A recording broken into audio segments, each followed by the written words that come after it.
YouTube people, it's a Saturday video. That must mean something crazy happened. And we do indeed have a bit of a wild one here. Shout out Sports Card Radio.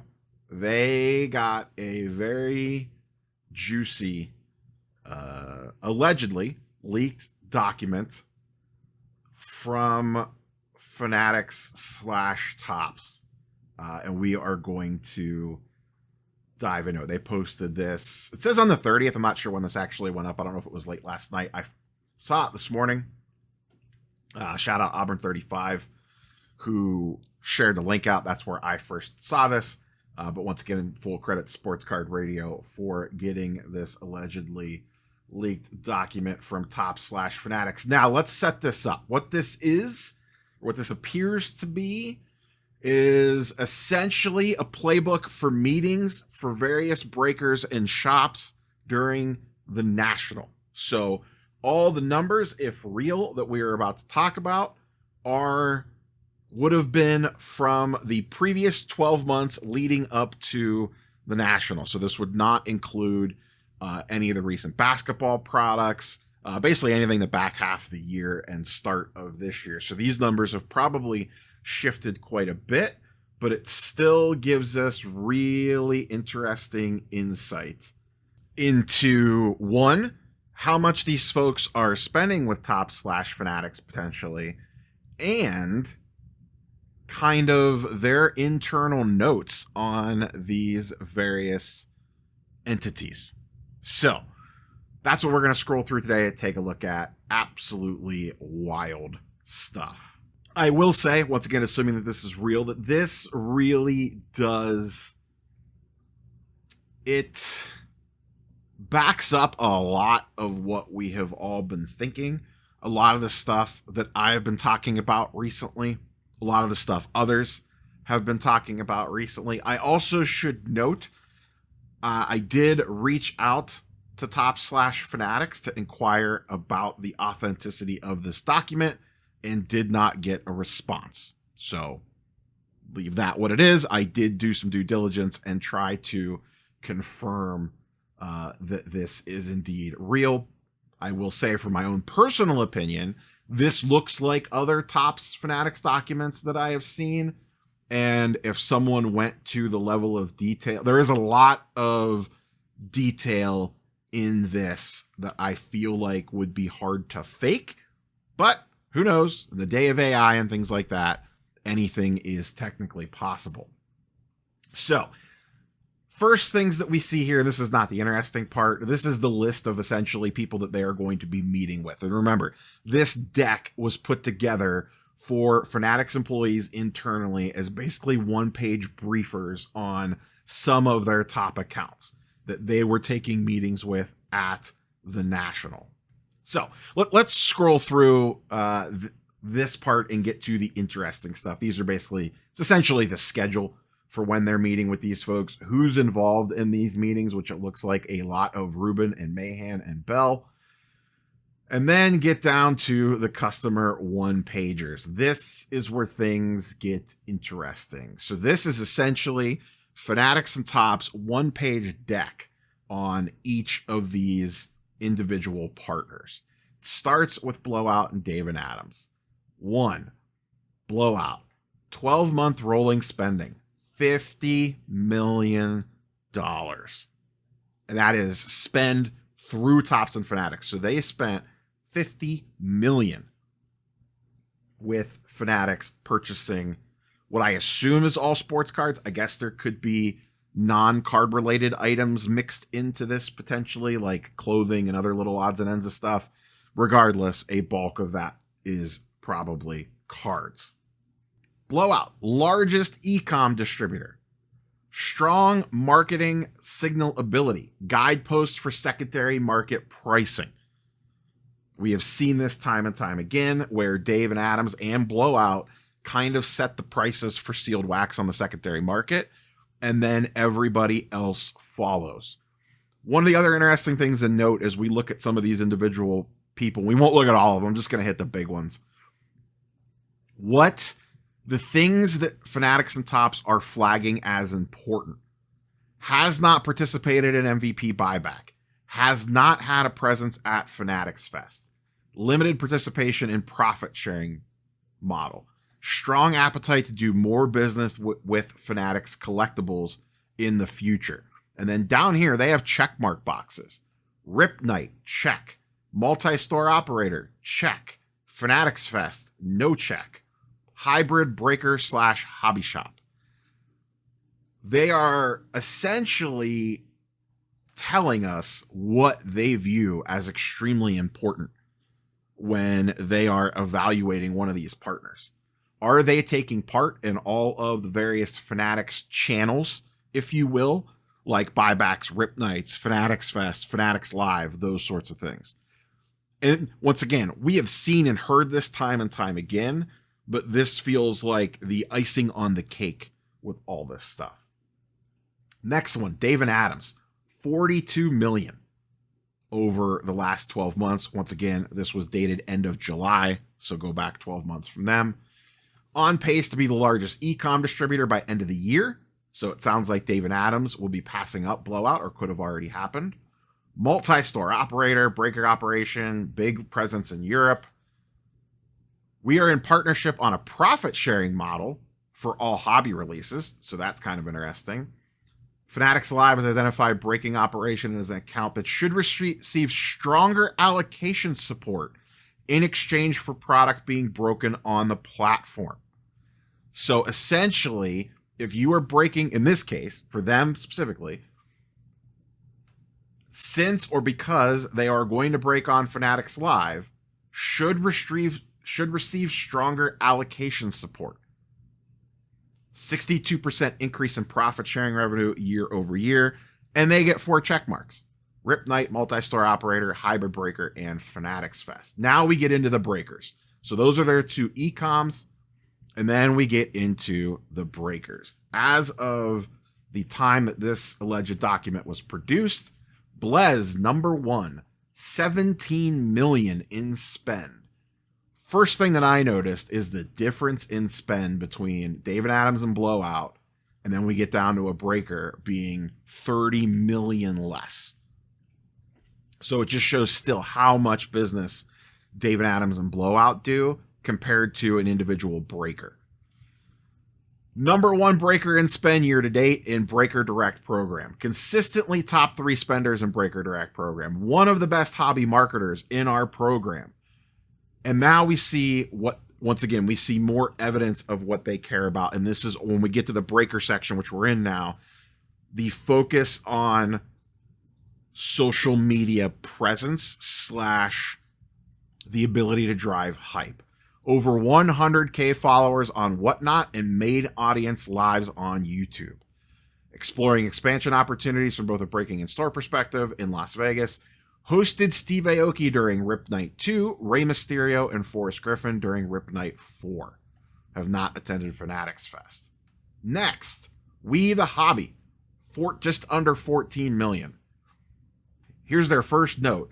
Employ 7 full-time women breakers, the most in the Tops Direct network. Top/Fanatics directed Mark Wahlberg and Complex Card Shopping to We the Hobby during Fanatics Fest 2025. So there is, for all those folks that talk about, the directed content, if you will, around Fanatics Fest in regards to the celebrities going to certain booths. We directed Mark Wahlberg and Complex to go card shopping with We the Hobby during Fanatics Fest 2025. Created quarterly commercials to run on television local market. Live shows have proven successful results.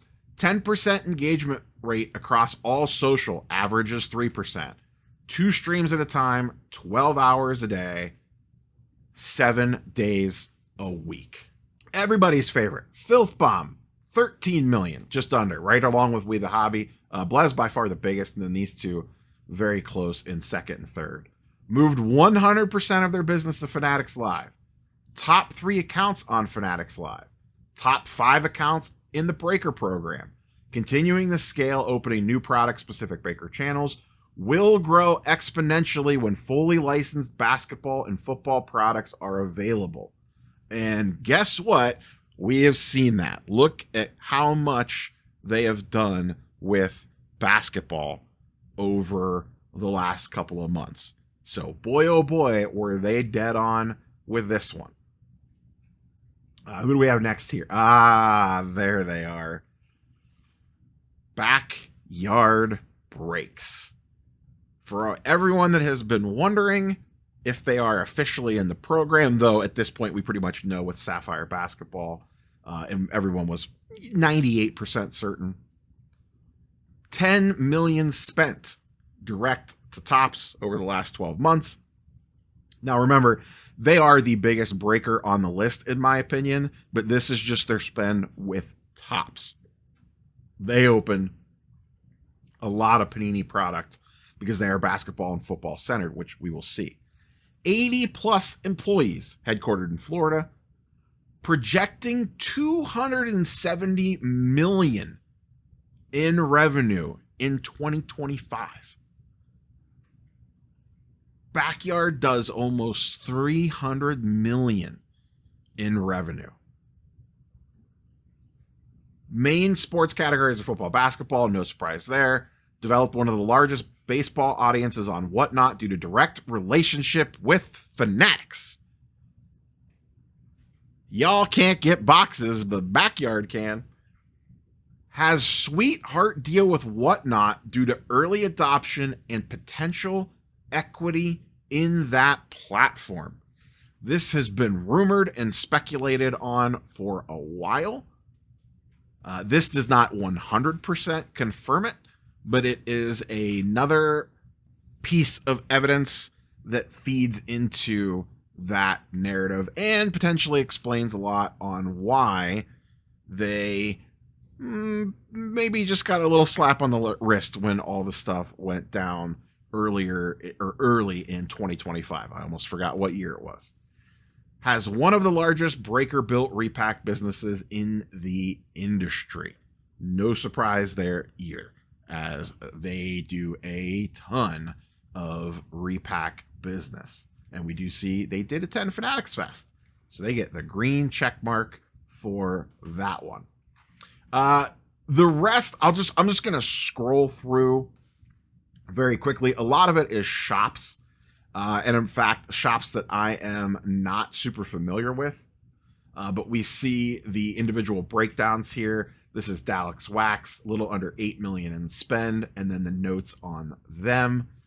And I will continue to move through these. East West Sports Cards coming in at $7.5 million. And once again, the notes here tell us a lot about what they find important. Significant supporter of Fanatics Fest with a 20x70 booth. Run summer camps for kids and store education with them about the hobby. That's actually pretty good. That's good on you, East West Sports Cards. Consistent top 5 breaker account in spend and seller score. 9th ranked in breaker direct spend in the last 12 months. So how much are you spending and what else are you doing? Bargain Hunters coming in at $7 million. These folks, if you're not familiar with them, were on Storage Wars, skilled in content creation.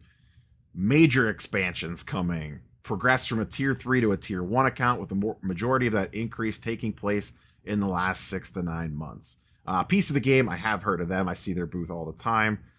20th ranked breaker, 18th ranked breaker by portfolio support, breaks at their flagship store. They have all 4 check marks, triple diamond. Once again, they love the note if they got a celebrity at Rip Night or not. Hosted Kevin Hart at Rip Night. Have 3 hobby shops, specialize in-person breaks where customers participate on-site in-store during a break and collect hits instantly. That's actually kind of interesting. I'm surprised more folks don't do that. I could see it being a nightmare to pull off. Card Vault by Tom Brady.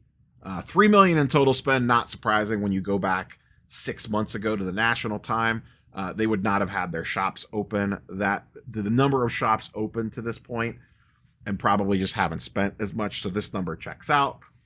Upcoming store locations include Soho, that is now open, Brooklyn, Las Vegas, I believe that one just opened, and Dallas. targeting the launch of 1 new store per month throughout 2025. I don't know if they hit that or not, but they did open quite a bit. Hybrid direct-to-store and distribution-centered model to support scalable growth. Participating in the new collector pilot, which enables enhanced retail margins, 40% versus 35% for stadium-adjacent locations. So essentially getting better margin on product because they are located near stadiums. Now, I wonder if new collector pilot is also going to play into that leaked previous document from one of the town halls about the SKUs that are going to be designed specifically for new folks coming in and have a set MSRP and things like that. So that could be part of that. We'll be requesting net 15 payment term. Yeah, no one cares about payment terms. So that's it. That is the entirety of the document. Once again, my big takeaways are the focus on participating in as many avenues as Fanatics as possible, like live, Fanatics Fest, Fanatics Collect, all that stuff. They want to see that. Not shocking that they care about that. They care about spend. They care about social. They care about social media engagement. So like I said at the top, I think this reaffirms kind of what we have been thinking. But as always, I am curious for your thoughts and comments down below. What jumped out for you scrolling through this that caught your eye? Was it something I touched on? Was it something that I missed? And I will link to this article in the description of the video down below so you could go check it out for yourself. Catch you boys and girls tomorrow for the weekly sports card market update. I am off to watch the Royal Rumble.